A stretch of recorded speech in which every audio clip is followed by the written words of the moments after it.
انفجار بركان في اثيوبيا. يوم 23 نوفمبر قرر بركان هيليجوبي وبعد 12,000 سنة من النوم إن هو ينفجر.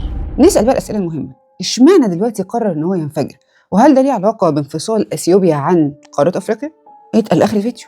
طبقا لتقارير المراصد، انفجار البركان ده عمل عمود من الدخان والرماد وصل ارتفاعه ل 14 كيلو، والسحب البركانيه دي ما اكتفتش ان هي فضلت قاعده في اثيوبيا، دي كمان ابتدت تتنقل عن طريق الغلاف الجوي، عدت البحر الاحمر ووصلت لليمن، عمان، باكستان، واحنا بنتكلم دلوقتي هي في اتجاه الامارات والسعوديه. وطبعا ده اثر على شركات الطيران، في شركات لغت وفي عدلت الرحلات بتاعتها عشان تتجنب السحب البركانيه. عندك كمان الاقمار الصناعيه لقطت وجود كميه كبيره جدا من ثاني اكسيد الكبريت وثاني اكسيد الكربون. هتقولي طب وايه المشكله؟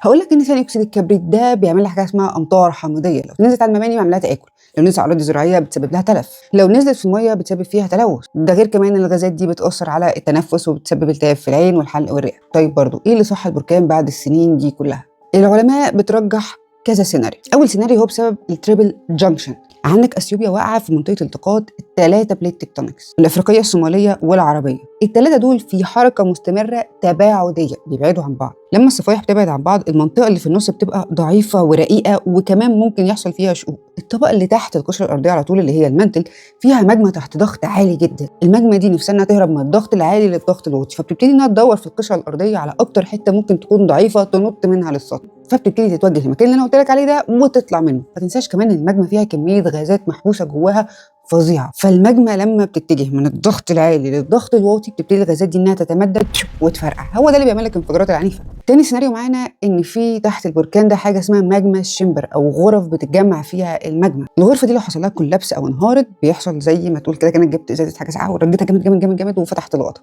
الفوران اللي بيحصل جوه البركان ده هو اللي صح.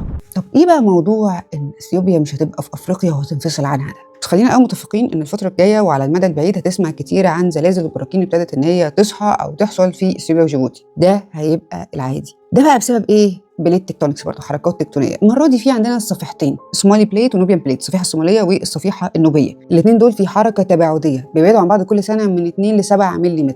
حركه التو بليتس دي بتخلق زلازل. الزلازل ممكن تعمل براكين او ممكن لوحدها تخلق براكين، وكل ما زاد الوقت كل ما المسافه بينهم بعدت كل ما بقى عندي بحر صغنن بيتولد، وكل ما زاد الوقت اكتر اكتر اكتر هتبعد تماما عن قاره افريقيا ويبقى عندي محيط. طب هل ده هيحصل قريب؟